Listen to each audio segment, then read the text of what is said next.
Eh bien le bonjour, ici Django, bienvenue dans cette nouvelle vidéo.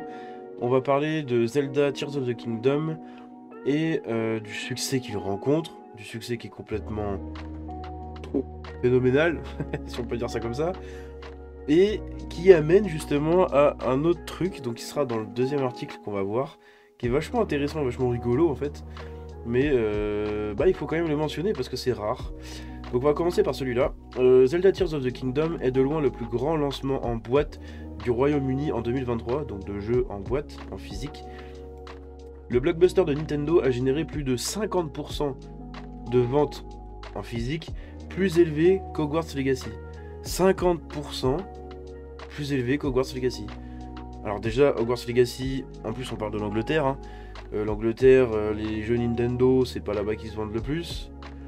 Et Hogwarts Legacy, je pense que ça a été une grosse base pour les ventes, justement d'Hogwarts Legacy. Et le fait que le nouveau Zelda batte à plus de 50% Hogwarts Legacy, je me répète, ben, c'est incroyable, c'est incroyable. The Legend of Zelda Tears of the Kingdom a un départ rapide dans la vente au détail au Royaume-Uni, gagnant confortablement le plus grand lancement en boîte de tous les jeux en 2023. Le plus grand lancement en boîte de tous les jeux en 2023. C'est... waouh. Selon les chiffres de JFK partagés par le chef de Games Industry Biz, Christopher Dring, Tears of the Kingdom, c'est... Putain, j'ai lu String. J'ai lu String, putain, je suis une grosse merde.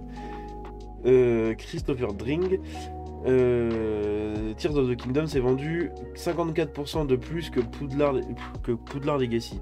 Hogwarts Legacy, l'autre grande sortie de 2023. Au moment de la rédaction de cet article, c'est le quatrième plus grand jeu de Zelda de tous les temps en termes de revenus au Royaume-Uni. Et des jeux Zelda, il y en a eu une pelletée, hein, même une Tracto pelletée, une Giga pelletée, une tout ce que vous voulez, une Cosmo pelletée. Il y en a eu une chier de jeux Zelda. Et c'est le quatrième plus grand jeu en termes de vente. Et ça fait 2 jours qu'il est sorti. 2 jours qu'il est sorti, donc j'aurais allé une semaine pour ceux qui l'ont eu un peu plus tôt et tout. Nintendo ne partage pas de données de vente numérique, ce n'est donc pas une image tout à fait claire du succès global de Tears of the Kingdom, en raison de l'adoption plus élevée des téléchargements numériques. Évidemment, on sait que maintenant, les ventes en physique représentent qu'une infime partie des ventes de jeux vidéo. La plupart se font du coup en numérique, et donc soit avec des codes, soit avec justement sur les plateformes, les différentes plateformes. Et je pense que ça, on le saura que quand il y aura les discussions avec les investisseurs. Donc vers la rentrée à peu près. Vers la rentrée et après du coup en fin d'année fiscale. Et là on aura vraiment les chiffres de vente de Tears of the Kingdom. Et là ça risque d'être gros je pense. En un an de vie il va péter tous les records quoi. C'est incroyable. Sur la comparaison de Hogwarts Legacy, il convient de noter qu'Hogwarts Legacy a été lancé sur PS5, Xbox Series et PC plus tôt dans l'année, et à la fin du mois dernier sur les consoles de dernière génération, tandis que Zelda est une exclusivité Switch. Alors, sachant que la Switch, il y en a combien 120 millions en circulation, un truc comme ça, avec de différentes, des différentes types de Switch, les OLED, les Lite, etc. En tout, il y a à peu près 120-130 millions, je pense, de Switch en circulation. Donc ça fait potentiellement je pense que je vais lâcher un chiffre comme ça à l'arrache au pifomètre. Mais je pense qu'à mon avis, il y a au moins 80 millions de clients potentiels, des gens qui jouent à Zelda et compagnie. Enfin, qui pourraient être intéressés par Zelda. Je pense qu'il y a quasiment au moins les 3 quarts des gens qui ont une Switch qui seraient intéressés par ce jeu-là. Donc vous imaginez le nombre de ventes, c'est incroyable. Poudlard n'a pas été, enfin, Hogwarts Legacy n'a pas encore été lancé sur Nintendo Switch.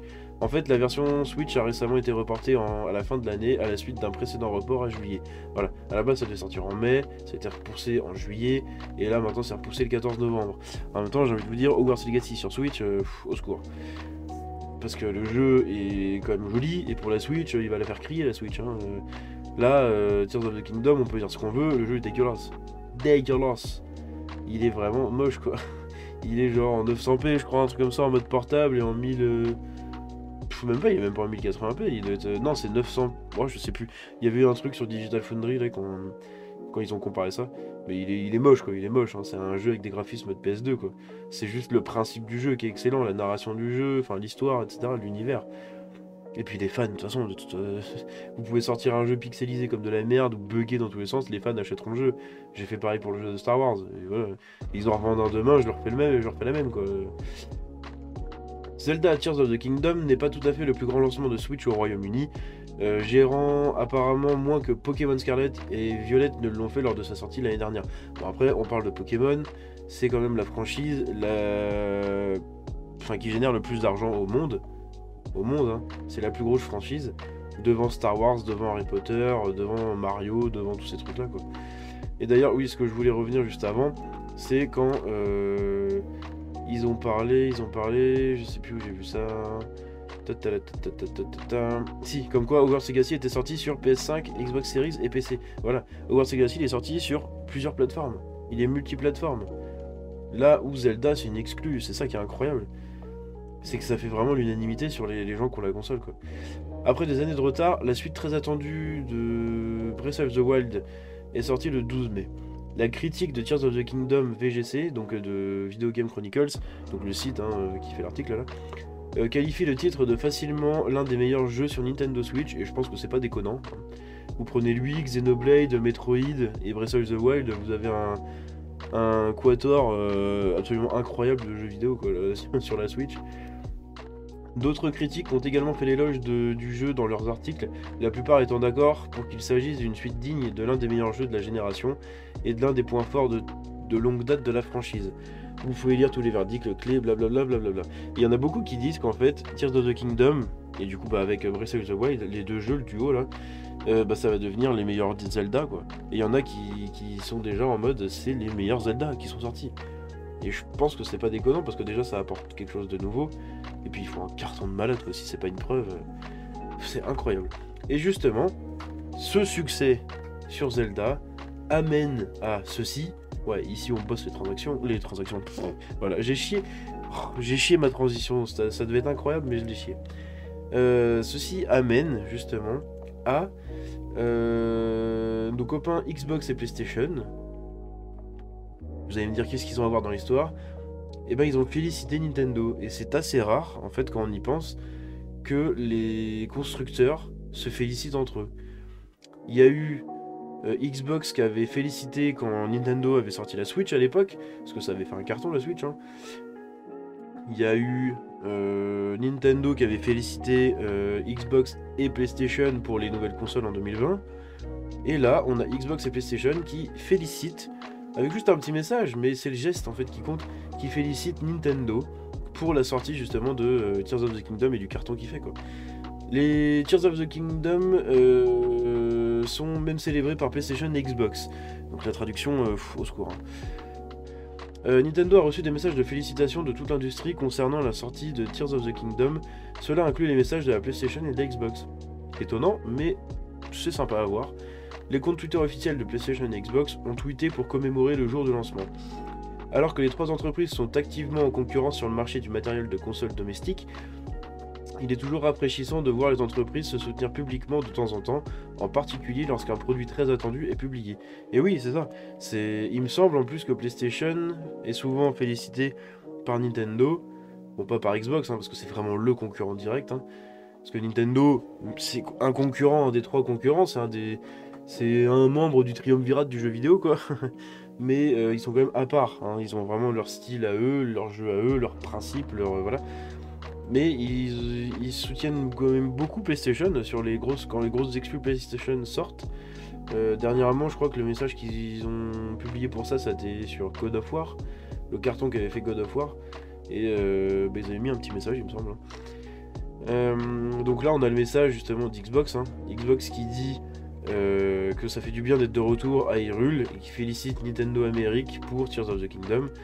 Et PlayStation qui dit pareil, genre profitez les Iliens. Et les Iliens, c'est le nom justement des habitants d'Hyrule, la ville du monde du jeu vidéo, quoi. Enfin, du jeu vidéo, du monde de Tears of the Kingdom. Ce n'est pas la première fois qu'un détenteur de plateforme félicite l'un de ses concurrents pour une version majeure, bien sûr. Parmi les autres exemples de ces entreprises qui se soutiennent publiquement, citons le président de PlayStation et de Nintendo America, Doug Bowser. Donc, président de PlayStation, c'est Jim Ryan, je sais pas pourquoi ils l'ont pas cité. Félicitant Xbox pour le lancement de ses consoles Xbox Series en 2020.